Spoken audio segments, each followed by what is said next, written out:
کیا۔ فَأَصْبَحْتُمْ بِنِعْمَتِهِ إِخْوَانًا، تو اللہ کی نعمت کے نتیجے میں تم آپس میں بھائی بھائی بن گئے۔ گویا کہ اس آیت میں اللہ تبارک و تعالیٰ نے ہمیں 3 نصیحتیں کی ہیں۔ پہلی نصیحت یہ ہے کہ ہر قسم کے حالات میں تم نے اللہ کی رسی کو مضبوطی سے تھامنا ہے۔ اور دوسری نصیحت کیا ہے کہ تفرق اختیار نہیں کرنا،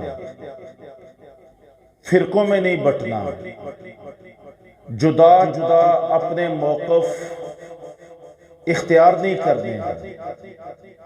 اور تیسری نصیحت یہ ہے کہ مسلمان معاشروں کو آپس میں ہمدرد، خیر خواہ، اخوت، بھائی چارہ، مودت، محبت، ان رشتوں کو قائم رکھنا ہے۔ یہ ایک آیت ہمیں ہر قسم کے حالات اور ادوار میں بہت زبردست رہنمائی پیش کرتی ہے۔ خیر القرون میں ہم دیکھتے ہیں صحابہ کرام دنیا کے افق پہ کیوں غالب تھے۔ ان کے اندر یہ خوبیاں موجود تھیں کہ جب بھی کبھی اگر ان میں کوئی اختلاف پیدا ہو بھی جاتا تو وہ فوراً اللہ کی کتاب اور اس کے رسول کی سنت اور حدیث کی طرف پلٹ جایا کرتے۔ نبی کریم صلی اللہ علیہ وسلم کی وفات ہو گئی ہے اور خبر یہ ملی ہے کہ سیدنا فاروق اعظم نے تلوار تھام لی ہے اور وہ مدینہ کی گلیوں میں اعلان کرتے پھر رہے ہیں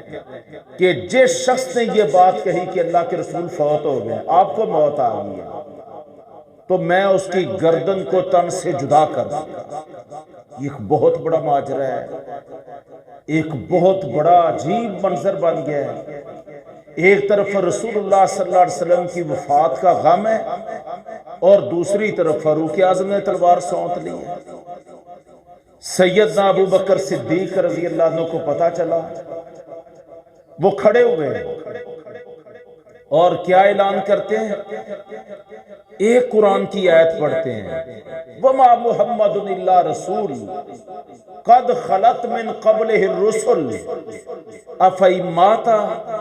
أَوْ قُتِلَ انقلبتم عَلَىٰ أَعْقَابِكُمْ۔ یہ سورہ آل عمران کی آیت۔ اس آیت میں اس بات کا اشارہ موجود تھا کہ جیسے پہلے رسولوں کو موت آئی ہے ایسے محمد کریم صلی اللہ علیہ وسلم کو بھی موت آ بھی سکتی ہے، آپ قتل اور شہید بھی ہو سکتے ہیں، کبھی موت بھی مر سکتے ہیں، فوت ہو سکتے ہیں۔ یہ اشارہ موجود تھا۔ ابو بکر صدیق رضی اللہ عنہ نے یہ قرآن کی آیت تلاوت کی، ایک آیت نے سارا اختلاف ختم کر دیا اور وہ جو سونتی ہوئی تلوار تھی فاروق اعظم کی وہ نیام میں چلی جاتی ہے۔ ایک آیت پتہ چلتا ہے ابو بکر صدیق کو، فاروق اعظم کو، کہ نبی کریم صلی اللہ علیہ وسلم کی وفات کے بعد انصاری لوگ سعد بن عبادہ رضی اللہ عنہ کے ڈیرے پہ سقیفہ بنو ساعدہ میں اکٹھے ہو گئے اور وہاں پہ مشاورت چل رہی ہے۔ جب یہ 3 لوگ وہاں پہ پہنچے تو مشاورت کیا چل رہی تھی؟ جو مقرر کھڑا ہوتا وہ کہتا کہ انصار ہی آپ صلی اللہ علیہ وسلم کے بعد سب سے زیادہ خلافت کے حقدار ہیں، انصار کے علاوہ کوئی خلافت کا حقدار نہیں ہے، حکومت ہماری ہونی چاہیے، خلیفہ ہمارا ہونا چاہیے۔ مہاجر تو اپنا سب کچھ چھوڑ چھاڑ کے آئے تھے، ہم نے ان کو پناہ دی، اسلام کے لیے ہم نے ان کو ٹھکانہ دیا، ہم نے قربانیاں پیش کی، ہمارے بیٹے شہید ہوئے ہیں، ہمارا سب سے زیادہ حق ہے کہ حکومت ہماری بنے، خلیفہ ہمارا بنے۔ ہر مقرر اپنے اپنے دلائل پیش کر کے ایک ہی نقطے کو واضح کرتا ہے۔ اسی اسنا میں یہ 3 اصحاب ابو بکر صدیق، فاروق اعظم اور ابو عبیدہ ابن الجراح رضی اللہ عنہم، یہ 3 صحابہ بھی وہاں پہ پہنچ جاتے ہیں۔ سارا ماحول دیکھ کے ابو بکر صدیق کہنے لگے کہ اے نبی کے انصار ساتھیوں، کیا مجھے بات کرنے کی اجازت ہے؟ کہنے لگے جناب آپ کیجئے بات۔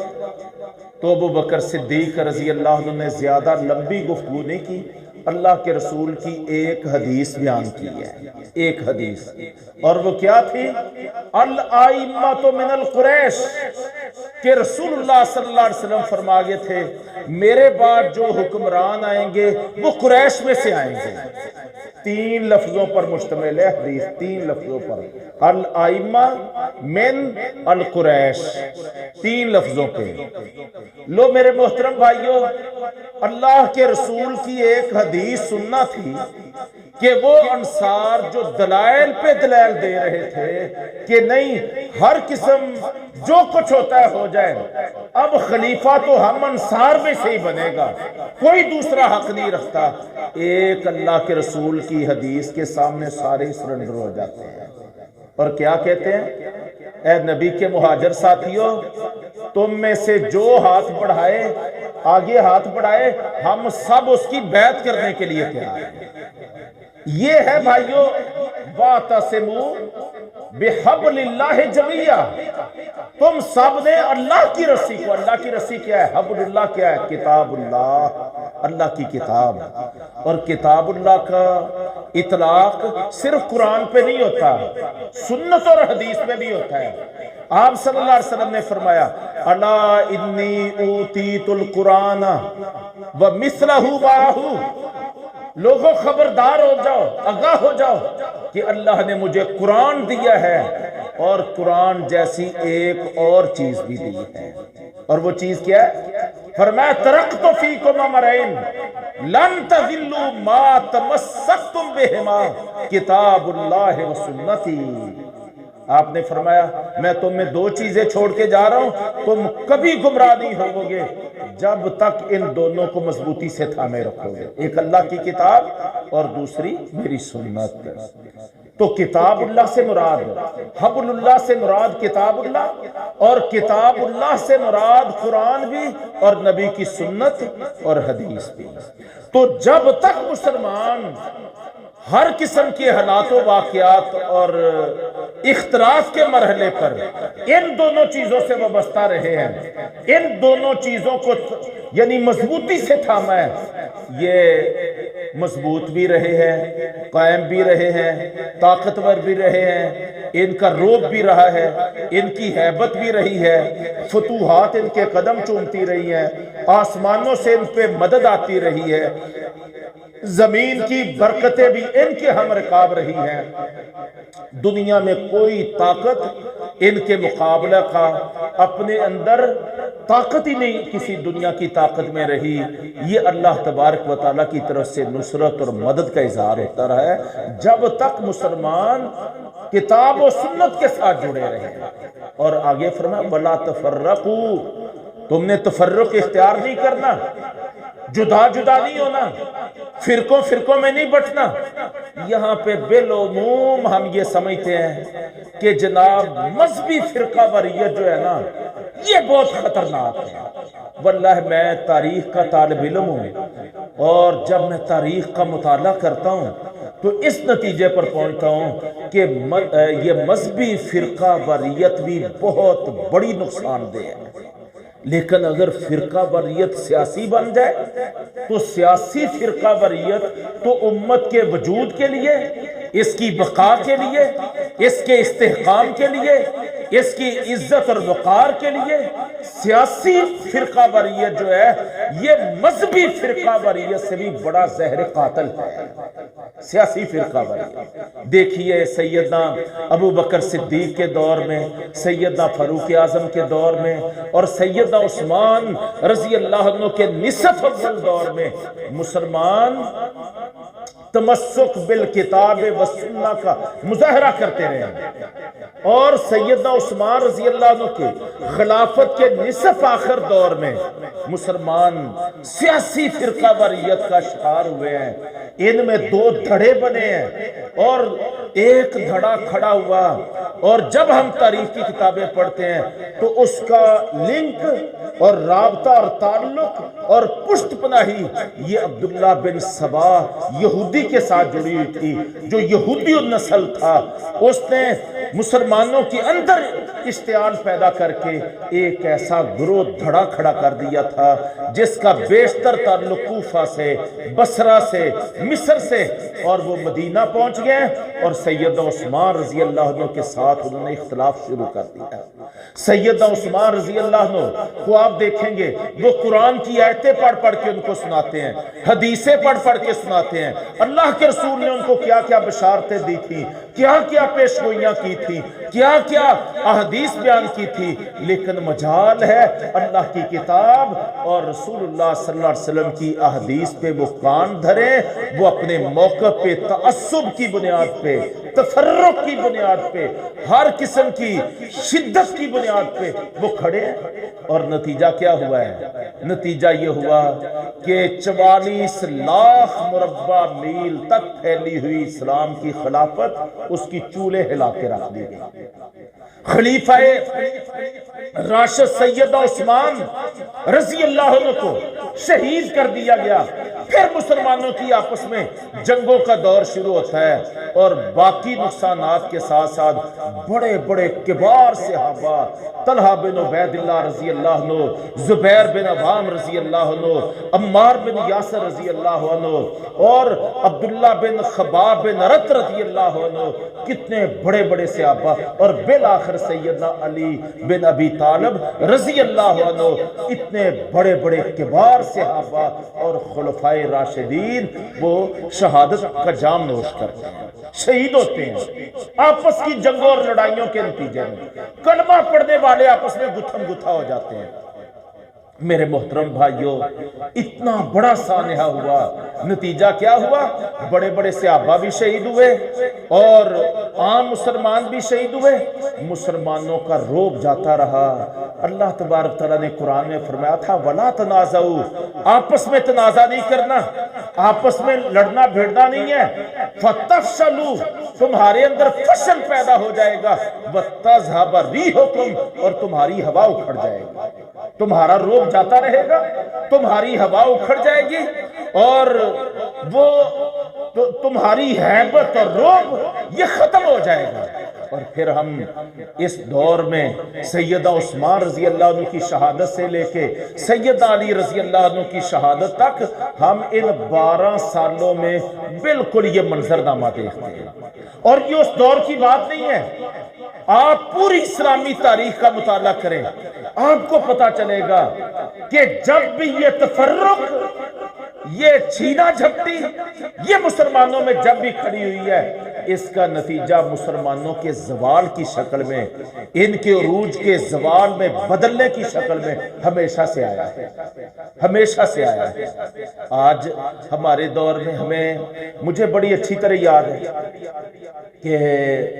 9/11 کا بہانہ بنا کے امریکہ بدماش وہ 100 ملکوں کی طاقت لے کے آیا تھا افغانستان، اور افغانستان کے پہاڑ چاٹنے نہیں آیا تھا، افغانستان کے پہاڑوں کو چاٹنے نہیں آیا تھا۔ جنرل حمید گل بالکل درست کہا کرتے تھے کہ افغانستان کو ٹھکانہ بنایا اور نشانہ تھا لا الہ الا اللہ کا پاکستان، وہ پاکستان کو تاخت و تراج کرنے آیا تھا، پاکستان کی سالمیت کو جناب تباہ و برباد کرنے آیا تھا۔ 100 ملک، دنیا کے ویسے 200 ملک ہیں چھوٹے بڑے، بعض تو ایسے ڈمی قسم کے ملک ہیں چھوٹے چھوٹے جن کی نہ کوئی اپنی فوج ہے، نہ کوئی اپنے دفاع کا کوئی ادارہ ہے، نہ کوئی دفاع کی ٹیکنالوجی اور اسلحے ہیں، لڑنے کی صلاحیت ہی نہیں ہے۔ بہت سارے ملک تو ایسے ہیں، لیکن جن کے پاس فوج موجود تھی، اسلحہ موجود تھا، جنگی قوت موجود تھی، جدید ٹیکنالوجی موجود تھی، 100 ملکوں کی فوج اور طاقت لے کے، اور خود امریکہ کی 52 ریاستیں ہیں امریکہ کی، پورا امریکہ بھی 100 ملکوں کی طاقت لے کے، یہ سب ہمارے سر پہ آ کے بیٹھے تھے ہمارا اس لا الہ الا اللہ کے پاکستان کو ٹکڑوں میں بانٹنے کے لیے اور اس کی سالمیت کو تباہ کرنے کے لیے۔ لیکن ساتھیوں 9/11 سے لے کے 2004 تک 3 سال انہوں نے ایڑی چوٹی کا زور لگا لیا، بڑے بڑے 52 بمبار طیارے انہوں نے استعمال کر کے دیکھ لیے، پہاڑوں کو توڑا بورا بنا کے دیکھ لیا، ہر حربہ اختیار کر کے دیکھ لیا۔ 2004 میں امریکہ کو اس بات کا یقین ہو گیا، ان کے دانشوروں نے باقاعدہ طور پر ان کو یہ بات باور کروا دی کہ 3 سال کیا، تم 30 سال بھی لڑتے رہو، تم مارکے کے میدان میں، جہاد اور شہادتوں کے میدان میں تم اس امت سے کبھی بھی مارکا جیت نہیں سکتے۔ تمہارے لڑنے کا، تمہارے جیتنے کا یہ میدان نہیں ہے۔ تو کیا ہے، انہوں نے پھر پورا ایک ڈیزائن جاری کیا کہ اگر جیتنا چاہتے ہو، اس امت پہ فتح پانا چاہتے ہو، اپنے ٹارگٹ اور مقاصد حاصل کرنا چاہتے ہو، پھر تمہیں انداز بدلنا ہوگا، میدان لڑائی کے بدلنے ہوں گے، تکنیک بدلنا ہوگی، ان کے اندر پھوٹ ڈالنا ہوگی، تفرق پیدا کرنا ہوگا، فرقہ واریت کو ہوا دینا ہوگی، ان کو فرقوں کی بنیاد پہ، پارٹیوں کی بنیاد پہ، مسلکوں کی بنیاد پہ اور گروہوں کی بنیاد پہ اور صوبائیتوں عصبیتوں کی بنیاد پہ پہلے ان کو اندرونی عدم استحکام سے دوچار کرنا ہوگا، پھر تم جیت سکتے ہو، پھر تم فتح پا سکتے ہو۔ یہ 2004 کی بات میں کر رہا ہوں۔ آپ واشنگٹن پوسٹ پڑھیں، آپ نیو یارک ٹائمز پڑھیں، آپ امریکہ سے شائع ہونے والے ان جرائد کا مطالعہ کریں گے تو یہ ساری ان کی تحقیق یہاں پہ موجود تھی۔ تاریخ اسلامی کے حوالے دے دے کے کس دور میں کس طرح مسلمانوں پہ فتح پائی گئی، سقوط کابل کیسے ہوا، سقوط ڈھاکہ کیسے ہوا، آپس کی نفرتوں کو ہوا کیسے دی گئی، جناب کبھی یعنی فرقوں کو کھڑا کر کے، کبھی عوام کو فوج کے مقابلے میں کھڑا کر کے، کبھی سیاسی پارٹیوں کو آپس میں ایک دوسرے کے مقابلے میں کھڑا کر کے، کبھی ادھر تم ادھر ہم کے نعرے لگا کے، پورے حوالے دے دے کے امریکیوں نے یہ بات باور کروائی کہ ہمارے جیتنے کی یہ میدان ہے۔ اور پھر 4 تجربے انہوں نے کیے 2004 کے بعد، 4 تجربے کیے۔ پہلا تجربہ عراق میں کیا گیا، عراق میں جناب صدام حسین صدر تھا عراق کا، سنی العقیدہ تھا اور مقابلے میں شیعہ مکتب فکر کو کھڑا کیا۔ پہلے ان کو آپس میں ٹکرایا گیا اور جو ہی آپس میں گتھم گتھا ہوئے، امریکہ نے اپنے اتحادیوں سمیت ان پہ حملہ بول دیا اور نتیجتاً 10 لاکھ عراقیوں کو موت کے گھاٹ اتار دیا گیا۔ 10 لاکھ عراقیوں، پہلا تجربہ۔ دوسرا تجربہ شام میں کیا گیا، ایک شیعہ عقیدے کا حکمران، وہ شام کا صدر تھا، شام کا صدر تھا، مقابلے میں داعش کو کھڑا کیا گیا جو یعنی سنی مکتبہ فکر سے تعلق رکھنے والے، ایک تنظیم خود ساختہ کھڑی کی گئی اور آپس میں ایک مڈ بھیڑ کروائی گئی اور جو ہی یہ مارکا بھڑکا، آپس کی لڑائی آگے بڑھی تو ساتھ ہی دنیا کفر نے ہلہ بول دیا اور شام کا حشر نشر کر کے رہا۔ تیسرا حملہ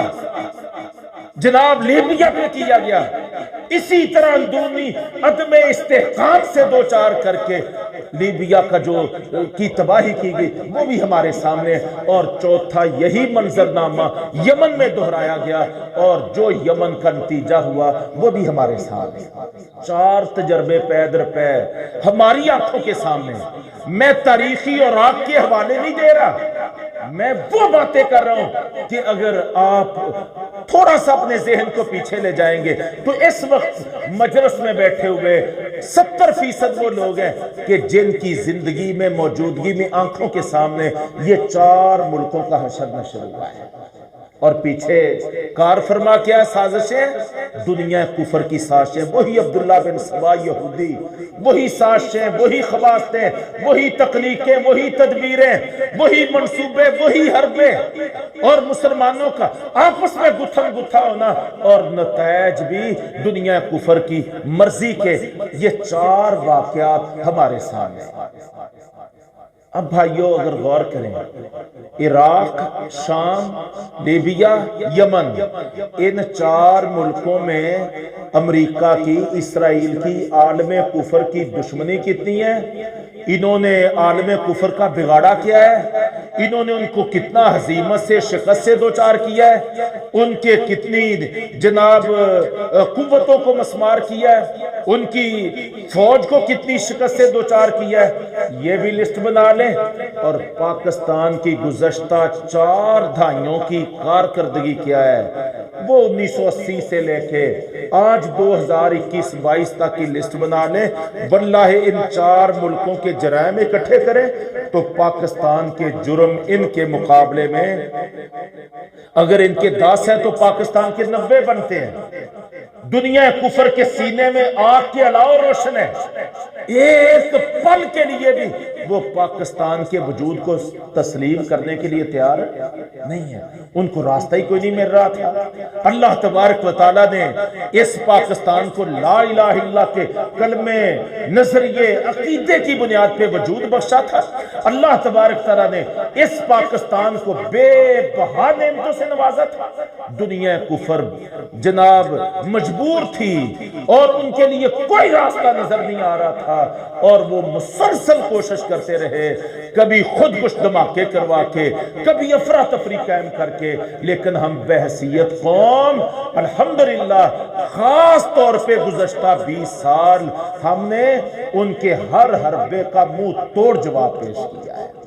اور اللہ تبارک تعالیٰ نے پاکستان کی سالمیت کا تحفظ رب تعالیٰ نے کیا ہے۔ واللہ میں گروہوں کی بات نہیں کرتا، میں پارٹیوں کی بات نہیں کرتا، میں کسی کو سچا کسی کو جھوٹا نہیں کہتا، میں اس موجودہ افراتفری میں جو نقصان ہوتا ہوا دیکھ رہا ہوں کہ جس طرح ہم جناب موقفوں میں، سیاسی پوائنٹوں میں، جس انداز میں ہم بٹے ہوئے ہیں، جب بھی کوئی قوم اور معاشرہ اس طرح بڑھ جاتا ہے اور کفر اسلام کا مسئلہ بنا لیتا ہے اپنی سیاست کو، حکومت کو، اقتدار کو، یہی وہ مواقع ہوتے ہیں جب اسلام کے دشمنوں کو گھسنے کا موقع ملتا ہے، اپنی من مانیاں کرنے کا موقع ملتا ہے، اور مسلمانوں کی عظمت کو تباہ و برباد کرنے کا موقع ملتا ہے۔ گزشتہ خاص طور پہ 40 سال جو ہمارے مغرب کے ساری دنیا کے کفر کے ساتھ مارکہ رائیوں میں گزرے، اور ہر مارکے کا نتیجہ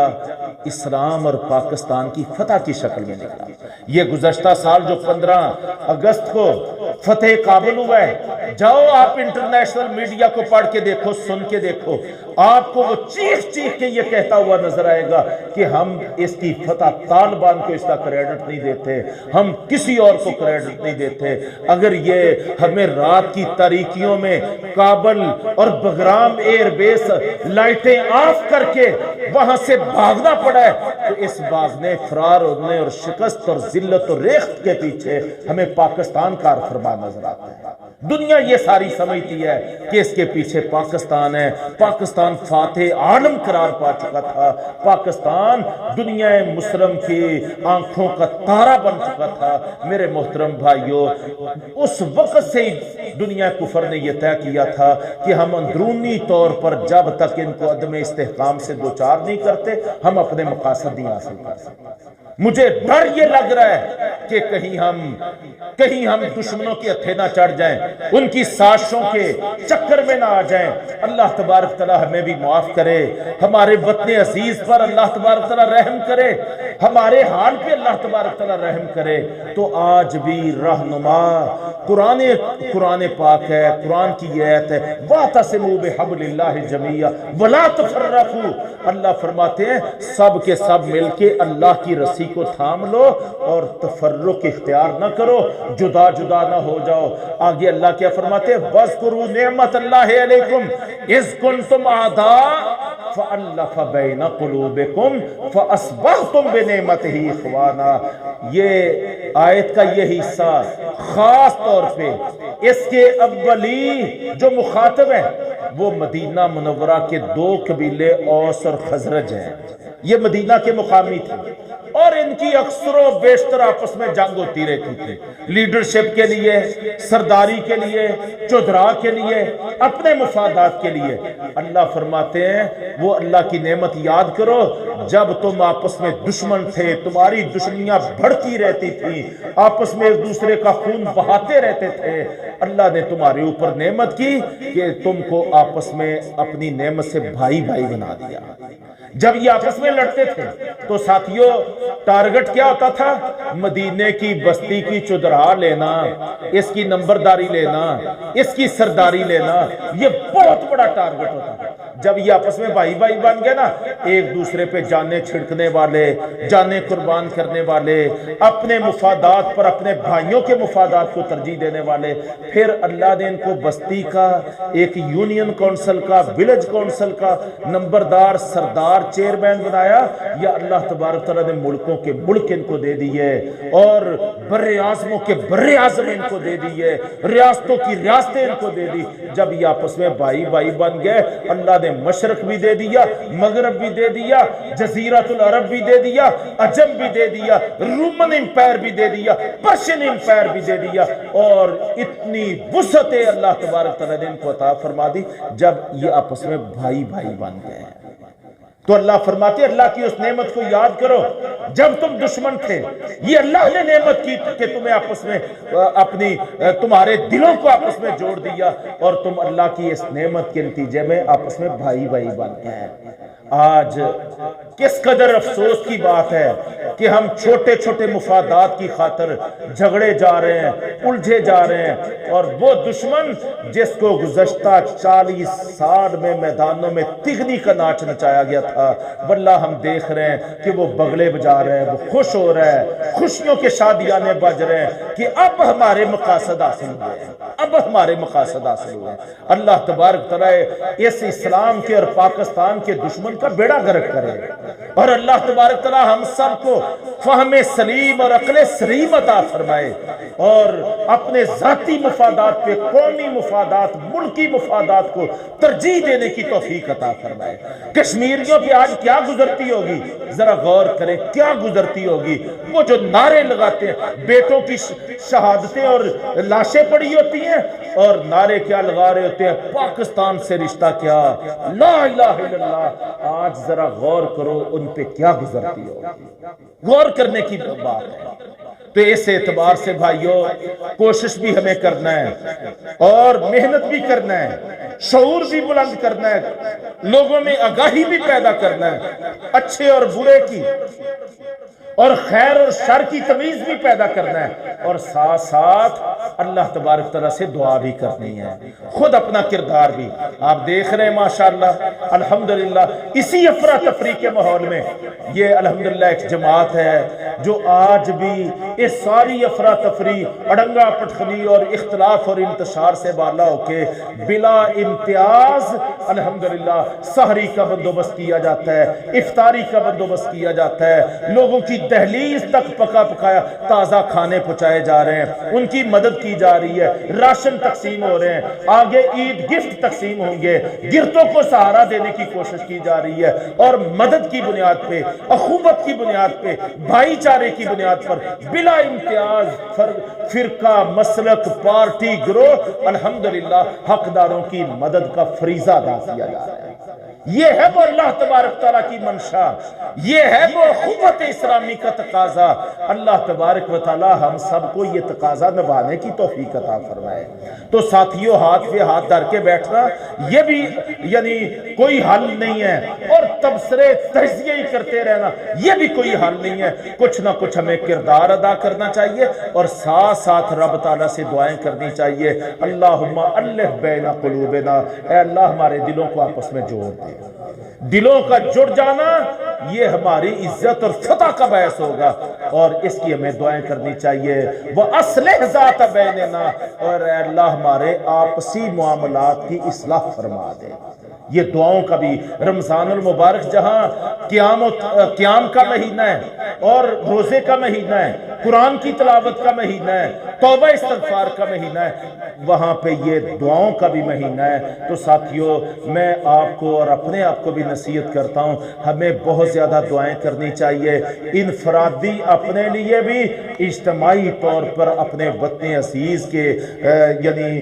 حفاظت کے لیے بھی، اور امت مسلمہ کی حفاظت کے لیے بھی۔ ابھی کل آپ نے دیکھا ہے کہ قبلہ اول میں کیا کچھ ہوا ہے، بیت المقدس میں اللہ کے گھر میں یہودی گنڈوں بدماشوں نے کیا بدماشی کی ہے، نماز پڑھتے ہوئے نمازیوں پہ کیسے اندھا دھند فائرنگ کی ہے، سینکڑوں لوگ اسپتالوں میں پہنچے ہیں، برا حال ہے، لیکن آج کوئی ان کی مدد کرنے والا، ان کی حمایت میں بات کرنے والا دور دور تک نظر نہیں آتا۔ یہ کیفیت ہے بے حسی کی، یہ کیفیت ہے بے مربتی کی، یہ کیفیت ہے جب آپس میں کوئی چونچے لڑاتے ہیں، ان کی یہ کیفیت ہوتی ہے کہ دشمن سب کچھ تباہ کر جاتا ہے اور دشمن کی تباہی کا کسی کو احساس ہی نہیں رہتا۔ تو ساتھیوں، توجہ کرنے کی ضرورت ہے اور اللہ کی طرف رجوع کرنے کی ضرورت ہے، اجتماعی طور پر توبہ کرنے کی ضرورت ہے، اور حق اور سچ کے موقع پہ کھڑے ہونے کی ضرورت ہے، قوم کے اندر شعور پیدا کرنے کی ضرورت ہے۔ رب تعالی ہمیں مذہبی تفرق سے بھی بچائے، سیاسی تفرق سے بھی بچائے، اور کتاب و سنت کے ساتھ تمسک اللہ تبارک تعالیٰ عطا فرمائے، اور اس سیاست کو جناب امت کے افتراق کا باعث بننے کی بجائے اس سیاست کو اپنے لوگوں، عوام کی مدد اور خدمت کا ذریعہ بنانے کی توفیق عطا فرمائے، اخوت اسلامی کے جذبات کو کھڑا کرنے کی اللہ تبارک تعالیٰ توفیق عطا فرمائے، اور ہمارے احوال پہ اللہ رحم فرمائے۔ اقول قولی ھذا استغفر اللہ لی ولکم۔ السلام علیکم ورحمۃ اللہ۔